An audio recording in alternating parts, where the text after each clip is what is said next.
if you remember that there was like a tomato or a cucumber underneath, then you can complete the sandwich and then get credit for it. But if you have a hamster inside of the sandwich, either the hamster is going to add an ingredient or take away an ingredient. So one of the ingredients that you might have needed to complete the sandwich, if there's a hamster directly on top of it with like the little crumbs on its lips, then that means that it ate that ingredient, and so it doesn't count. So you can potentially screw over the other players.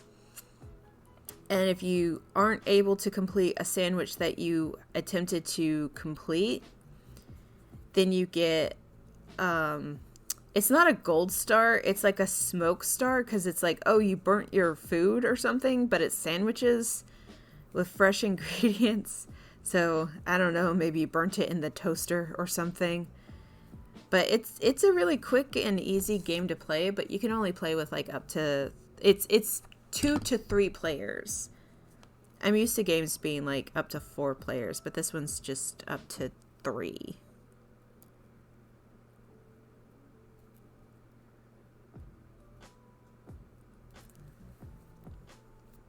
Alright, one more row like this.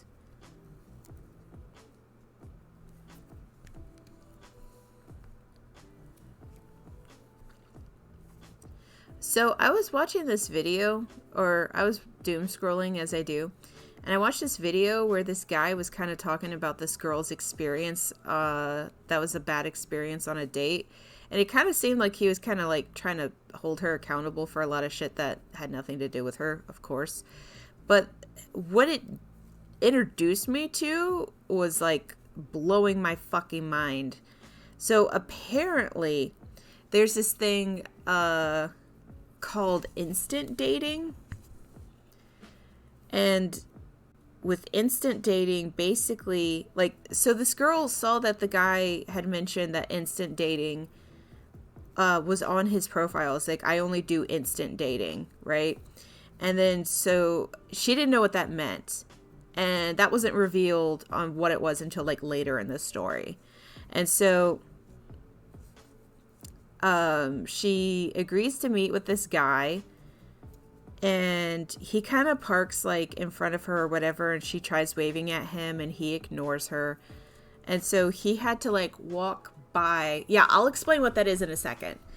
Yeah, so he has to walk by her car in order to get to the door to the place that they were meeting up at. And so she tried saying hi again. So that's like the second attempt at saying hello. And so she was able to like get out of her car and kind of like try and catch up to him. And he closed the door in her face. Right? So like normally when you go through a door at a public place, at least in the South, we tend to hold the door open, even if they're like halfway down the parking lot. It's like, oh, I gotta be nice. That's how we are in the South. I don't know where this person lived. I don't know if this is a thing they do around where they live. I just know that if someone closes a fucking door in your face here in the South, yeah, exactly. You fucking hodor. You hold the door.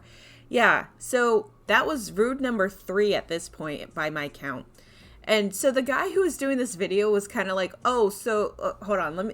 I should probably tell more of the story before I get to like that part of it. But anyway, so she goes inside. He sits down at the table, right? So he's sitting down at the table. She's getting her drink, right? Because she's already there. She might as well get herself something to drink, right? So she gets herself like a pink drink or whatever the fuck, right? Hold on, 7, 8, and 9. I had to count my stitches real quick. Okay, so she's waiting up at the front. She's waving at the guy. He's looking at her like she's crazy. So that is like the 3rd attempt she's made to try and say hi, right? And then he's blatantly ignoring her at this point, right? And so, like, by now she's mad. So she had to wait like 10 minutes or whatever to get her order. And she leaves and she's, I mean, reasonably upset that this